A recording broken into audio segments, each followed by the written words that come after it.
Okay. Weed, Mary Jane, chronic, dope, BC bud, hydro, Aunt Mary, pot, reefer, skunk, smoke, yerba, moda, ganja, hash. It seems stupid. Hi, and welcome back to the Barbell Medicine YouTube channel. One question I get asked a lot is about marijuana and exercise. What's the deal? So we figured, hey, it's 420, let's do this. It is clickbait, but we're gonna get into the nuances of marijuana and training. So let's roll that intro and get into it.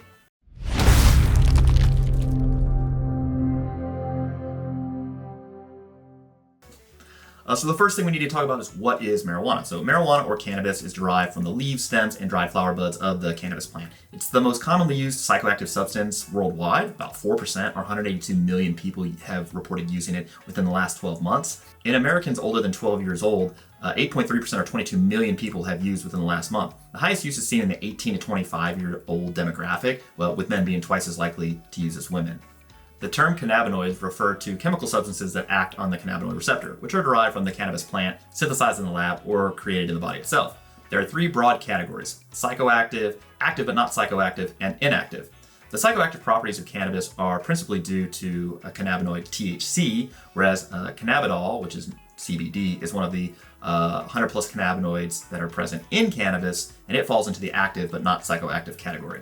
Many of the cannabinoids present in cannabis are actually inactive, and additionally, there are other cannabinoids that are synthetically made for both medical and recreational purposes. That said, all cannabinoids that are active exert their activity via the cannabinoid receptors. Cannabis has historical origins tracing back some 5,000 years ago into what is now Romania, but the earliest direct evidence comes from the THC found in ashes around 400 AD. In sport, cannabis has an interesting past. Researchers suggest that it was part of the Olympic Victor's Dark Ointment, or OVDO, which is a topical pain reliever that was used by athletes in the classic Olympics. Galen, who was a famous physician and anatomist, he even got a vein named after him in the brain, wrote that OVDO can be useful for treating extreme pain and swellings and is one of the best ointments for the eye.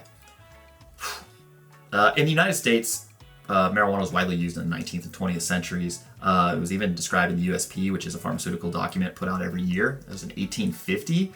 1942 rolls around, and it's actually dropped from the USP. This is secondary to probably the Marijuana Tax Act in 1937. And ultimately, 1970 rolls around, and the Controlled Substance Act of that year basically scheduled marijuana as a Schedule I medication. So what does Schedule I mean? That means that physicians cannot prescribe medicinal cannabis therapy given its Schedule I classification. We can recommend patients for medical cannabis therapy. California was actually the first state to allow this in 1996, but you think about it, since 1970 to 96, that's 26 years where we were, not able to do anything with marijuana, even study it. And actually, there's further implications for that. So non-practitioner researchers, so people in the lab who are not clinicians who want to study this stuff, they can register with the DEA more easily to study Schedule 2 through 4 drugs, but Schedule 1 is extremely difficult for them to get approval to do.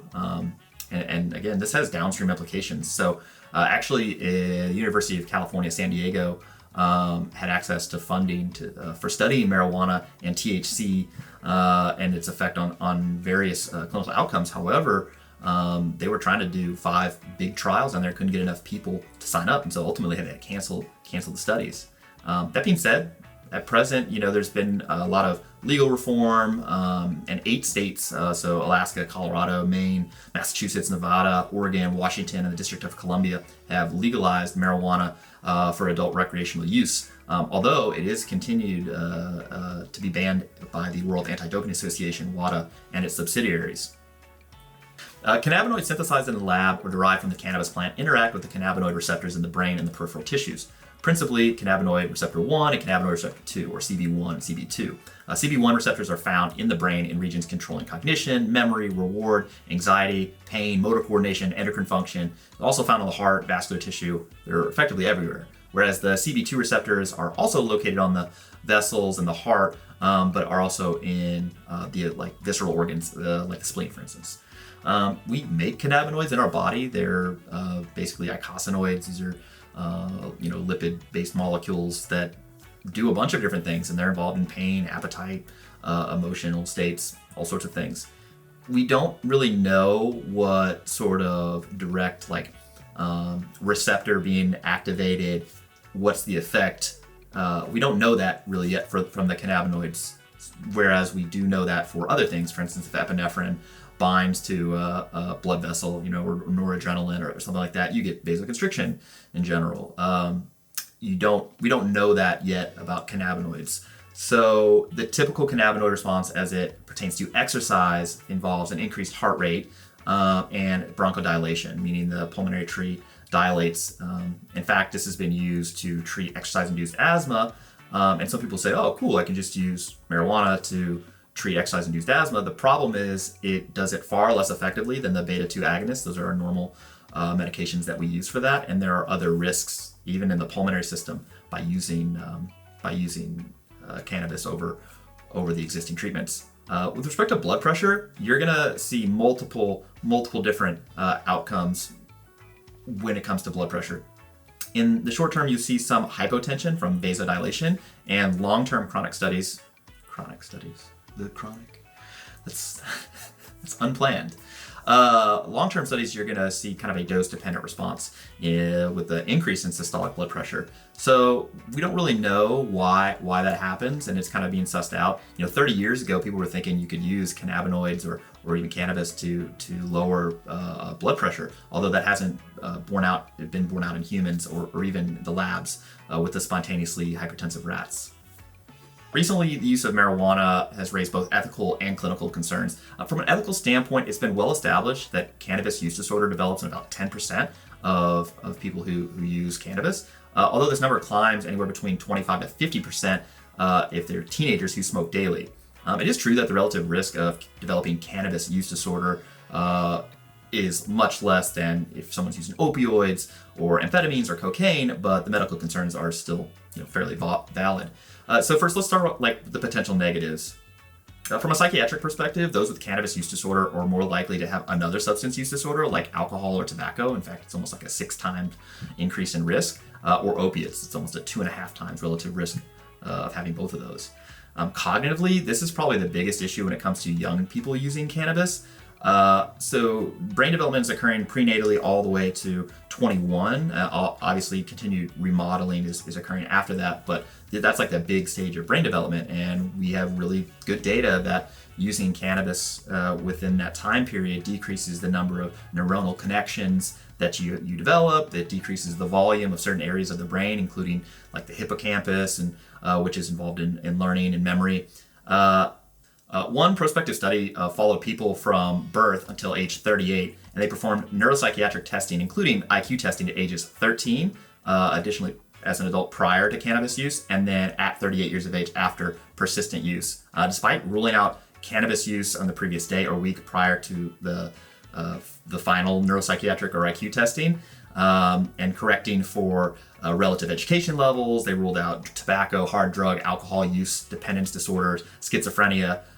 There was a broad and notable decline across all neuropsychiatric domains, including IQ, with a small to moderate effect size. Basically meaning, this thing was pretty reliable. Correlational data also suggests that people with cannabis use disorder are 2.3 times as likely to drop out of high school. They have lower incomes on average, report a lower satisfaction of life.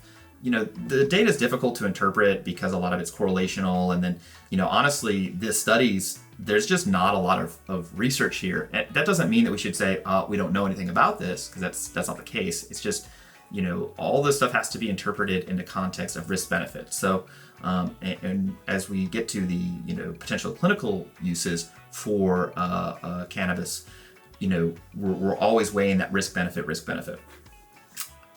With respect to cancer, they came up with this term, which I thought was funny. It's like a 1 joint year exposure. Basically, if you have the equivalent of 1 joint per day for a year, so 365 joints. All right, if you have that, you do have an increased risk of lung cancer or aerodigestive cancers. So again, mouth, throat, upper respiratory tract, and digestive tract cancers. Now, it is true that it's lower than if you smoke cigarettes, the same amount of cigarettes, but it's still higher than if you didn't smoke anything, which I think is pretty uncontroversial.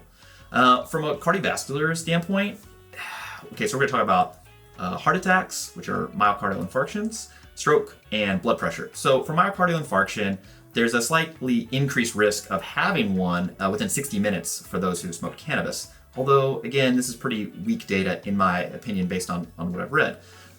The more interesting thing was there was an inpatient study done where they reviewed all the people who were admitted to this hospital for a heart attack, of their first heart attack.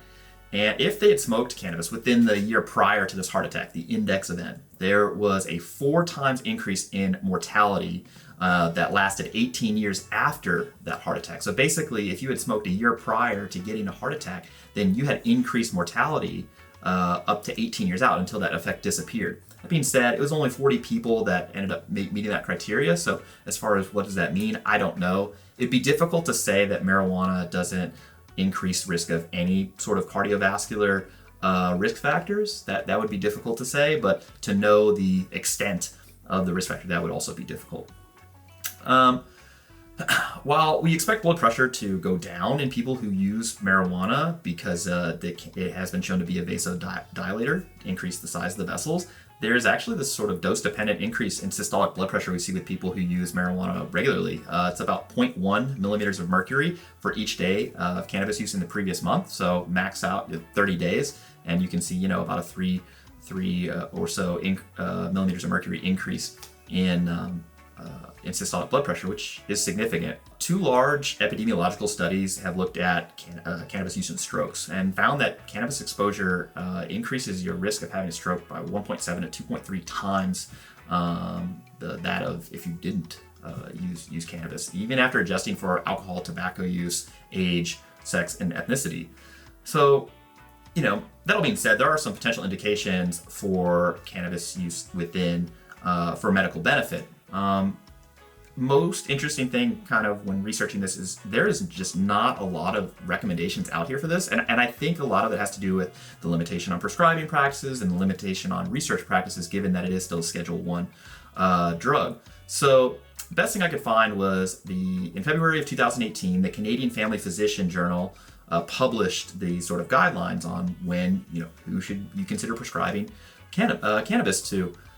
They had physicians, including both family practice and pain management specialists, pharmacists, and researchers. They were all grouped together to review all the current evidence using medical cannabinoids for management of pain, headaches, seizures, appetite stimulation, nausea and vomiting, spasticity, handful of other things. So it's when you look at the paper, the first thing you look at is how many citations are there, because usually that's where you can pick up some good papers to go read. There's only 28 citations, which I thought was interesting, but again, they limited the data that they would actually use to make these recommendations to randomized controlled trials and meta-analyses, which are, those are the creme de la creme of studies that you would want to review in order to kind of make these recommendations. So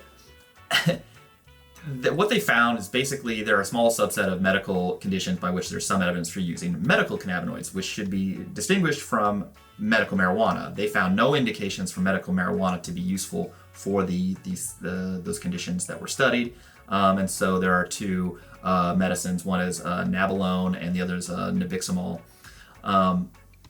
There's another one, dronabinol, but that's for appetite stimulation, which typically does worse than its competitor, megestrol, but that's an aside. What's interesting is people say, oh, well, medical marijuana probably has higher THC levels or this, that, and the other, and actually no, the cannabinoids, these medical cannabinoids actually have a higher THC, and obviously trying to smoke things within a hospital setting represents a logistical challenge and potentially a safety hazard. Hopefully nobody's in a hyperbaric oxygen chamber when you decide to light up. But anyway, so here's what they found. Basically, if you have neuropathic pain, palliative or end-of-life pain, chemotherapy-induced nausea or vomiting, or spasticity due to like multiple sclerosis or spinal cord injury, and you failed a couple other of the standards of care pharmaceuticals, then you can try this. That's effectively how this ended up running out. What was more interesting is that acute pain, chronic pain, headaches, rheumatic pain, which included like osteoarthritis and low back pain, there was a overall lack of evidence suggesting efficacy, and there are known risks and harms. And so I think this is something interesting to consider when people are like, oh, I'm just going to do CBD oil, which is we'll talk about later, versus established standard of care for some of these conditions. So I have to agree with the authors on that review. I mean, there's very few indications that have good evidence for the use of medical cannabinoids, and even worse evidence for medical marijuana or CBD oil, which is getting a lot of press lately. I probably wouldn't recommend seeking that out unless you fit the criteria here, again based on evidence. And I think sticking to that sort of evidence-based approach is useful. New data comes out, I'm happy to change my mind, and I hope that the regulatory laws and prescribing practices change accordingly as well. It's just, right now I think we have to go based on our clinical judgment and existing evidence sets. Okay, now for the nitty-gritty, we get to training. Okay, so we have a pretty good idea that there are broad physiological effects of cannabis that are ultimately poorly described. But is it even a big issue? Like, are athletes even using this? I think for that, we got to look to two sources that I found. First up is WADA. So the World Anti-Doping Association has each country usually has their own subsidiary. USADA is ours, the United States Anti-Doping Association.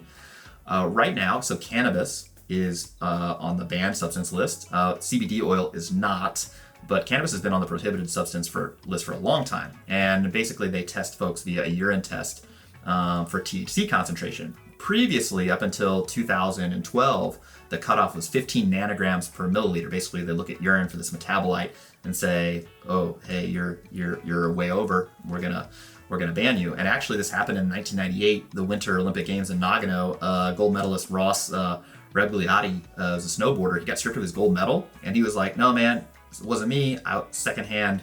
And actually, he got reinstated. He got his gold medal reinstated because his levels were not terribly high. So from 2005 to 2012, the detection level was 15 nanograms per milliliter in the urine, and basically people were testing positive for cannabinoids all the time. It was second or third on like what people got popped for the most, second or third to either anabolic steroids or amphetamines. Or stimulants in general. So then in 2013, WADA bumped the detection level up to 180 nanograms per milliliter, and subsequently testing positive for cannabis moved down to the 6th or 8th positions for what people got popped for. So obviously there were a bunch of people using it even at the elite level. Another source we can look at is this 2016 paper entitled Prevalence and Correlates of Cannabis Use Among Athletes. A study was done in about 14,000 college athletes, D1, D3 in the United States. And the reported use of cannabis was 30%. And the alcohol use report was like a little over 80%, as I recall. But still, 30% of athletes, D1 and D3, in a college level, were using cannabis. Given the relatively high use of cannabis in the context of it being a prohibited substance, there's been a growing interest in CBD oil for managing pain or mood improvements. However, we already kind of discussed that there's not good evidence for medical cannabinoids, those who have a much higher concentration of THC for pain or mood improvements. And so the expectation that CBD oil is going to work is probably misplaced, and the evidence right now suggests that it certainly is probably not a good performance enhancing substance. I suspect that as data emerges, it's going to become clearer, but right now I don't think CBD oil has any use for supplementation right now.